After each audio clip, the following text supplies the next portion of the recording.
एक ऐसा सवाल जिसका जवाब आज भी हैरान करता है।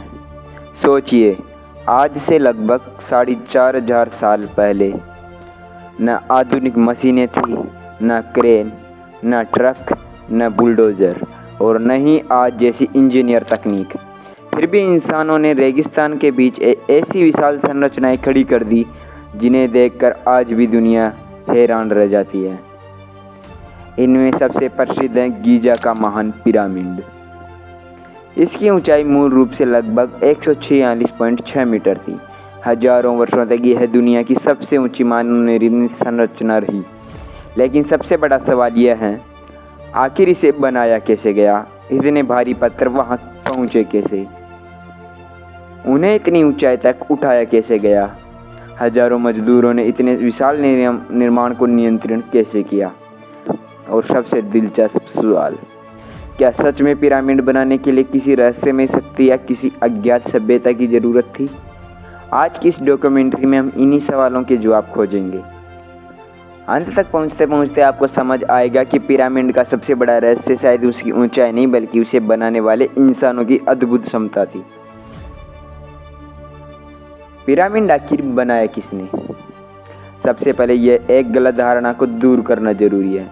कई फिल्मों और कहानियों में दिखाया जाता है कि पिरामिड गुलामों से बनवाए गए थे, लेकिन पुरातात्विक प्रमाण बताते हैं कि तस्वीर इससे कई ज़्यादा जटिल थी। गीज़ा में खुदाई के दौरान मजदूरों की बस्तियां मिली है। इन जगहों से पता चलता है कि पिरामिड निर्माण में बड़ी संख्या में संगठित मजदूर शामिल थे। इनमें कुशल कारीगर, पत्थर काटने वाले, निर्माण विशेषज्ञ, नाविक, मजदूर और दूसरे कामगार शामिल रहे होंगे। यानी पिरामिड किसी एक व्यक्ति या कुछ लोगों का काम नहीं था, यह एक विशाल राष्ट्रीय स्तर का निर्माण प्रोजेक्ट था।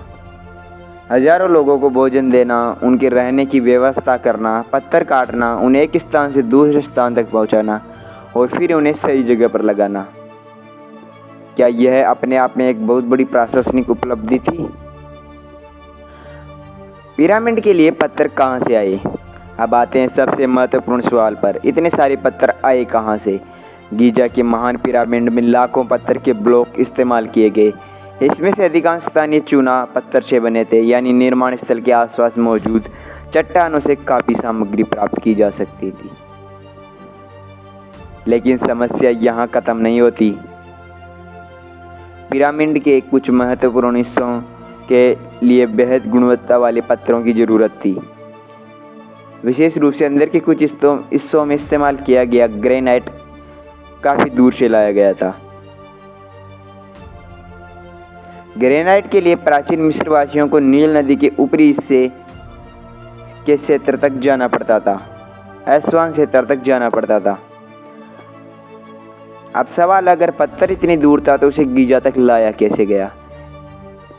इसका जवाब है नील नदी। नील नदी सबसे बड़ी परिवहन व्यवस्था।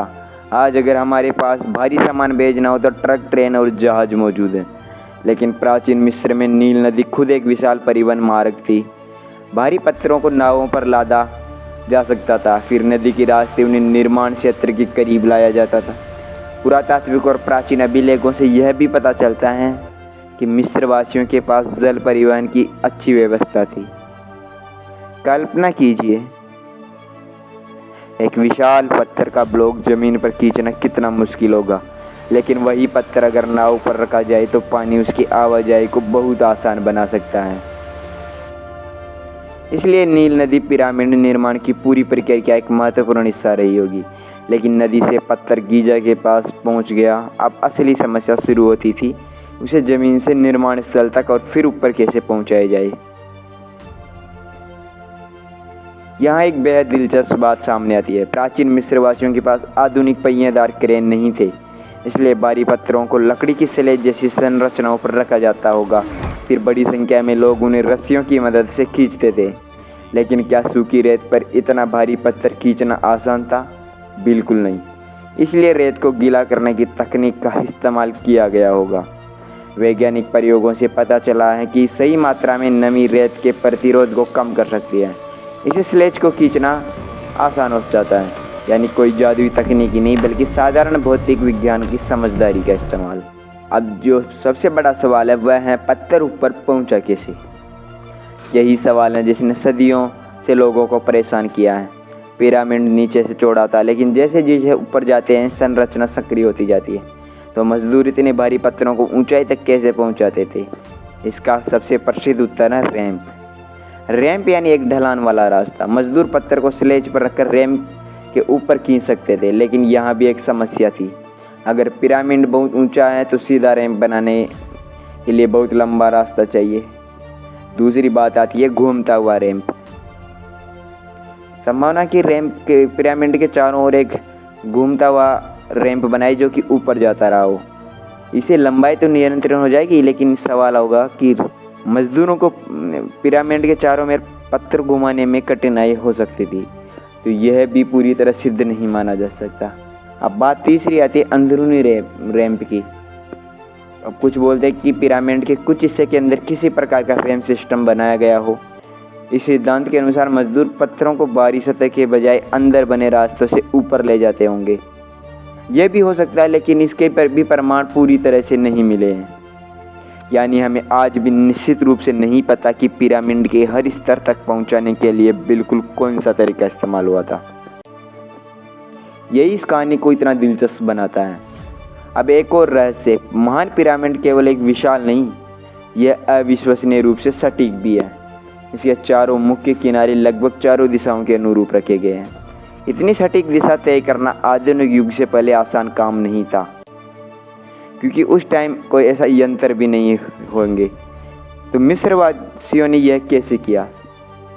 संभवतः उन्होंने सूर्य और तारों का उपयोग करके इसे बनाया होगा। प्राचीन सभ्यताएं आकाश से पिंडों का अध्ययन करने में बहुत कुशल थी। सूर्य की छाया, तारों की स्थिति और सरल ज्यामिति तकनीकों की मदद से दिशा निर्धारित की जा सकती थी। इसके अलावा पानी का उपयोग समतल सतह निर्धारित करने पर में भी किया जा सकता है। अगर किसी क्षेत्र में पानी का स्तर बराबर रखा जाए तो उससे लगभग क्षैतिज सतह की पहचान करने में मदद मिल सकती है। यानी बिना आधुनिक लेजर और डिजिटल उपकरणों के भी ज्यामिति, खगोल विज्ञान और भौतिक विज्ञान की मदद से अत्यंत सटीक निर्माण संभव था। आज हम महान पिरामिड को खुरदरे पत्थरों की विशाल सीढ़ीनुमा संरचना के रूप में देखते हैं, लेकिन शुरुआत में इसका कुछ रूप अलग रहा होगा।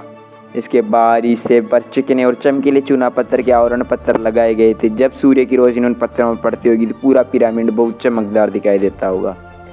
कल्पना कीजिए रेगिस्तान के बीच एक विशाल चमकदार ज्यामितीय संरचना जो दूर से ही दिखाई देती हो। समय के साथ भूकंप, प्राकृतिक घटनाएं, मानव हस्तक्षेप आदि के साथ साथ अधिकांश बाहरी आवरण पत्थर हट गए, इसलिए आज हम पिरामिड का मूल रूप नहीं देख पाते। महान पिरामिड के अंदर कई महत्वपूर्ण संरचनाएं हैं। इनमें संकरे रास्ते, बड़े कक्ष और विशाल ग्रेनाइट से बने हिस्से शामिल हैं। सबसे प्रसिद्ध स्थानों में से एक है किंग्स चैम्बर। यहाँ बड़े ग्रेनाइट ब्लॉकों का इस्तेमाल किया गया है। इतने भारी पत्थरों को इतनी सटीकता से अंदर स्थापित करना अपने आप में एक बड़ी इंजीनियरिंग चुनौती थी। इसके अलावा ग्रैंड गैलरी जैसी संरचना भी है जो आज भी लोगों को आश्चर्यचकित करती है। हाल के वर्षों में वैज्ञानिकों ने पिरामिड के अंदर ऐसे खाली स्थानों की भी पहचान की है जिनके उद्देश्य को लेकर अभी अध्ययन चल रहा है। इसका मतलब यह नहीं कि पिरामिड में कोई रहस्यमय शक्ति थी, बल्कि यह बताता है कि पिरामिड की संरचना हमारी वर्तमान समझ से भी अधिक जटिल हो सकती है।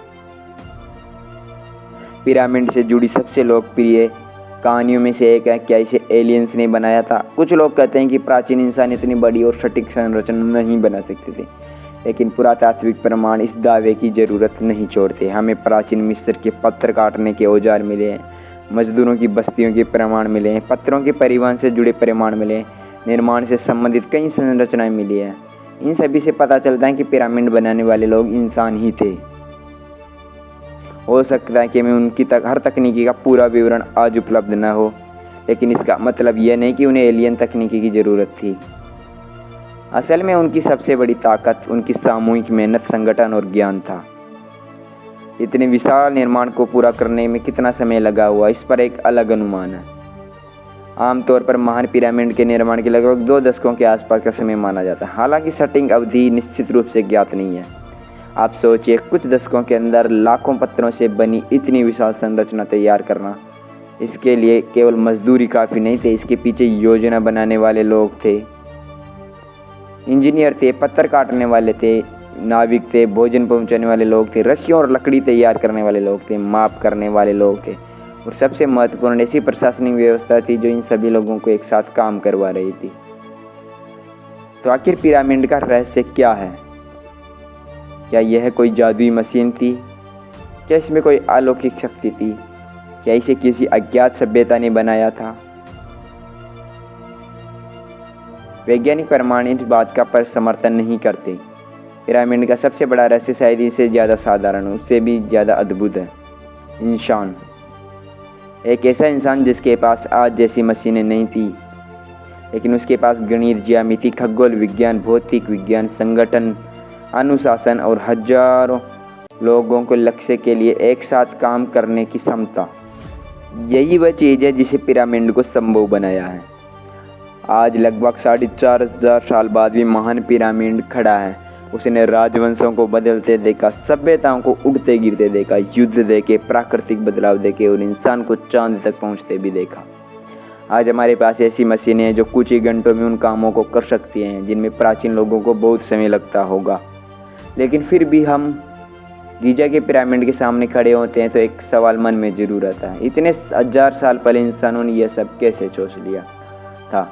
शायद इसका जवाब किसी रहस्य में, शक्ति में नहीं है। शायद जवाब उन अनगिनत लोगों में के हाथों में है जिन्होंने पत्थर काटे, उन मजदूरों में है जिन्होंने भारी पत्थरों को खींचा, उन नाविकों में है जिन्होंने नदी के रास्ते पहुंचाया, उन कारीगरों में है जिन्होंने पत्थरों को आकार दिया, उन गणितज्ञों में है जिन्होंने कोण और दूरी मापी, और उन वास्तुकारों में है जिन्होंने रेगिस्तान में एक ऐसी संरचना कल्पना की जिसे दुनिया हजारों साल बाद भी देखकर हैरान होती है। महान पिरामिड में एक बहुत बड़ी बात सिखाता है, तकनीक केवल मशीनों का नाम नहीं है, ज्ञान, गणना, योजना और सामूहिक मेहनत भी तकनीक ही है।